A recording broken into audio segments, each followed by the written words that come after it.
بسم اللہ الرحمن الرحیم۔ تیسرے پارے کے شروع میں انبیاء علیہم السلام کا ذکر فرمایا گیا۔ ارشاد فرمایا کہ انبیاء علیہم السلام میں سے بعض انبیاء کو اللہ تعالیٰ نے دوسرے بعض پر فضیلت دی۔ امت سے تو تمام انبیاء علیہم السلام افضل ہیں، لیکن نبیوں میں سے بعض نبی دوسرے نبی سے افضل ہیں۔ اللہ تعالیٰ نے کسی نبی کو براہ راست اپنے ساتھ ہم کلام ہونے کا شرف بخشا تو کسی نبی کو کوئی اور اعزاز بخشا ہے۔ پھر انبیاء علیہم السلام کو جو معجزات دیے ان کا ذکر کیا گیا۔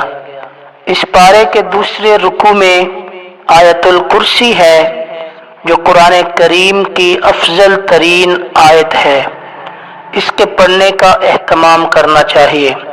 پھر حضرت ابراہیم علیہ السلام کا نمرود سے جو مناظرہ ہوا اس کو تفصیل سے ذکر کیا گیا۔ نمرود خود کو سجدے کراتا تھا، خدائی کا دعویٰ کرتا تھا، تو ابراہیم علیہ السلام نے دلیل کی طاقت کے ساتھ اس کو خاموش کروایا۔ یہ بات ذہن نشین فرمائیں، جس طرح دین کا کام تصنیف ہے، تبلیغ ہے، دعوت ہے، جہاد ہے، واعظ و نصیحت ہے، امامت ہے، خطابت ہے، اسی طرح مناظرہ بھی دین کا حصہ ہے۔ انبیاء علیہم السلام معصوم ہوتے ہیں، چھوٹا یا بڑا کوئی بھی گناہ کا کام نہیں کرتے۔ اگر مناظرہ کرنا گناہ ہوتا تو انبیاء علیہ السلام کبھی بھی اس کو نہ کرتے۔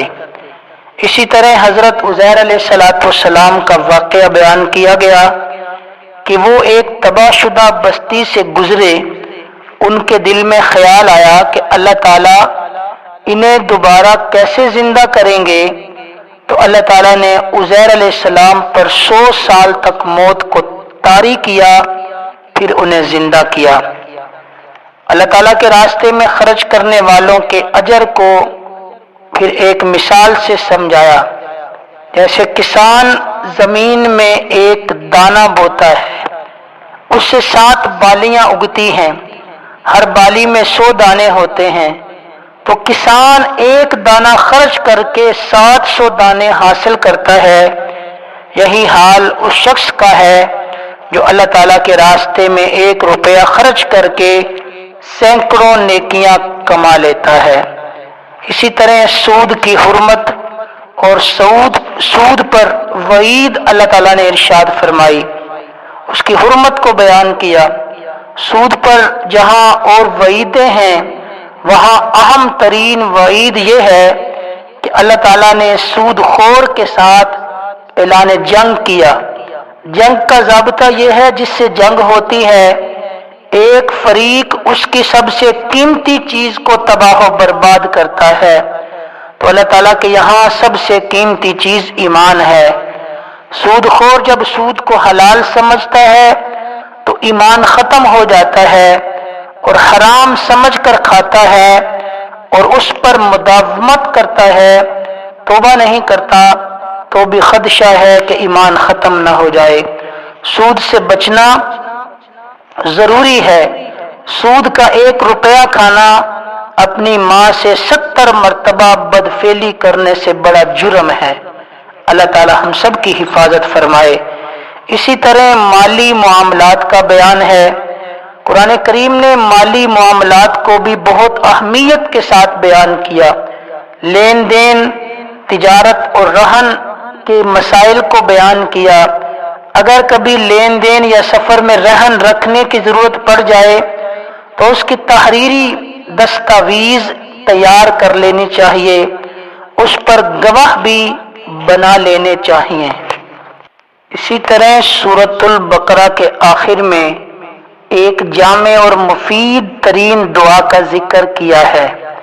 اگر احکام کی تعمیل میں ہم سے کوئی غلطی یا کمی کوتاہی ہو جائے تو یہ دعا مانگنی چاہیے تاکہ اللہ تعالی ہم سے درگزر کا معاملہ فرمائے۔ سورۃ آل عمران آل اولاد کو کہتے ہیں، اور عمران ایک شخص کا نام ہے۔ آل عمران کے معنی عمران کی اولاد۔ اس صورت میں چونکہ اولاد عمران کا تفصیل سے ذکر کیا گیا، اس لیے اس صورت کا نام آل عمران ہے۔ نبی اکرم صلی اللہ علیہ وسلم کے پاس نجران کے عیسائی 60 افراد کا وفد لے کر آئے۔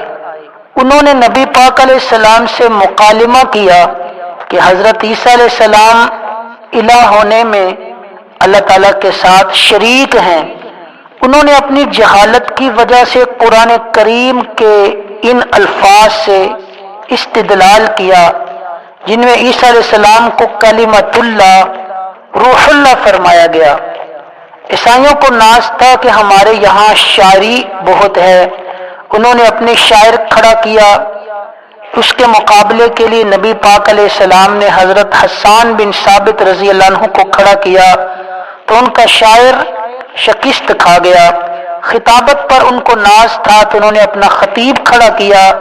نبی علیہ الصلوۃ والسلام نے ان کے مقابلے میں ثابت بن قیس رضی اللہ عنہ کو کھڑا کیا تو ان کا خطیب بھی شکست کھا گیا۔ پھر جب دلائل کی باری آئی، خود نبی پاک علیہ السلام نے دلائل سے توحید خداوندی کو ثابت کر کے ان کے عقیدہ تثلیث کی تردید فرمائی۔ پھر اس صورت میں یہود و نصارہ کے جرائم کو بیان کیا گیا کہ وہ انبیاء علیہم السلام کو ناحق قتل کیا کرتے تھے، اللہ تعالیٰ کے نیک بندوں کو تنگ کرتے، ظلم و تشدد کرتے۔ ان کے جرائم کی پاداش میں ان کے اعمال ضائع ہونے اور جہنم میں داخلے کی وعید سنائی گئی۔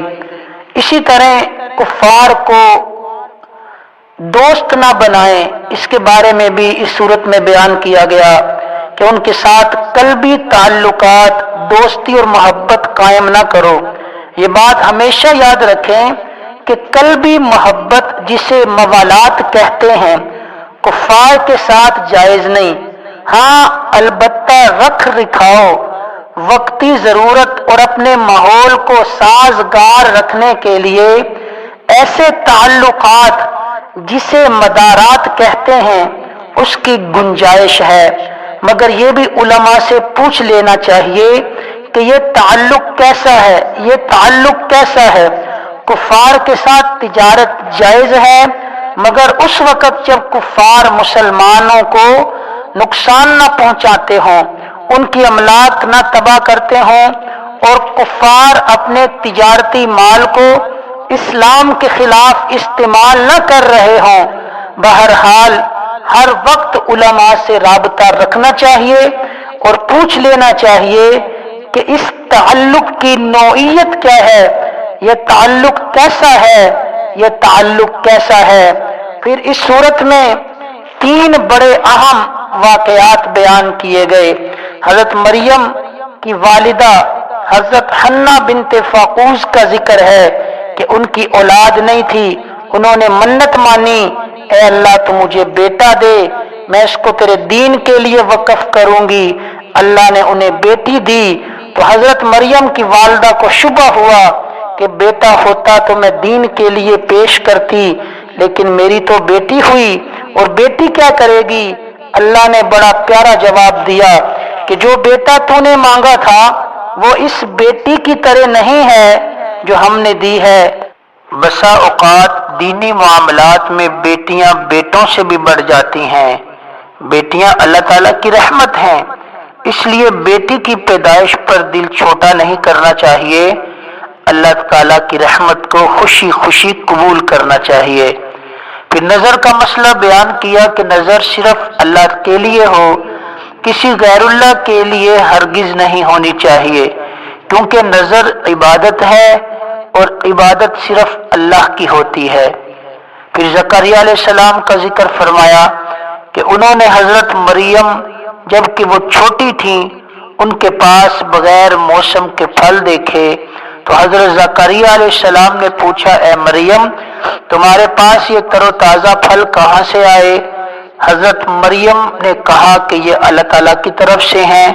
یہ حضرت مریم کی کرامت تھی حضرت زکریا علیہ السلام کے ہاں اولاد نہیں تھی۔ حضرت مریم کے پاس بغیر موسم کے پھل دیکھ کر اللہ سے اولاد کی دعا مانگی کہ اے اللہ مجھے بھی اپنی طرف سے اولاد عطا فرما، جس طرح تو نے مریم کو بغیر موسم کے پھل دیا۔ حالانکہ حضرت زکریا بھی بوڑھے تھے اور ان کی اہلیہ بھی بوڑھی بانجھ تھیں، اس کے باوجود اللہ تعالیٰ نے یحییٰ علیہ السلام جیسا ان کو بیٹا عطا فرمایا۔ اس واقعے سے یہ واضح طور پر معلوم ہوا کہ ولی کی کرامت دیکھ کر ولی کے خدا سے مانگنا چاہیے، نہ کہ خود ولی سے۔ اور پھر مزارات پہ چکر لگانے لگیں، یہ شرک ہے، اس سے بچنا ضروری ہے۔ یاد رکھیں ولی کی کرامت کو دیکھ کر ولی سے مانگنا یہ اسلام نہیں ہے، ولی کی کرامت دیکھ کر ولی کے خدا سے مانگنا یہ اسلام ہے۔ پھر حضرت عیسیٰ علیہ السلام کی پیدائش کو بیان فرمایا کہ وہ خدا کے کلمہ کن سے بغیر کسی ظاہری سبب کے پیدا ہوئے۔ مذکورہ تینوں واقعات خرق عادت بھی ہیں اور اللہ تعالیٰ کی عظیم قدرت پر دلالت بھی کرتے ہیں۔ اسی طرح یہودیوں نے عیسیٰ علیہ السلام کو قتل کرنے کا پختہ ارادہ کر لیا تھا، دوسری طرف اللہ نے انہیں بچانے کی تدبیر فرما لی اور اللہ تعالیٰ کی تدبیر ہی غالب رہتی ہے۔ اللہ تعالیٰ نے پہلے عیسیٰ علیہ السلام کو تسلی دیتے ہوئے فرما دیا کہ تجھے دنیا میں دوبارہ اتارنے کے بعد ظاہری موت میں ہی دوں گا۔ اس کے بعد فرمایا اور میں تجھے ابھی زندہ آسمان پر اٹھا لوں گا اور تجھ تک یہود کے ہاتھ پہنچنے بھی نہیں دوں گا، تجھے ان بدبخت یہودیوں سے محفوظ رکھوں گا اور پھر جو تیرے ماننے والے ہیں انہیں کامیاب کروں گا۔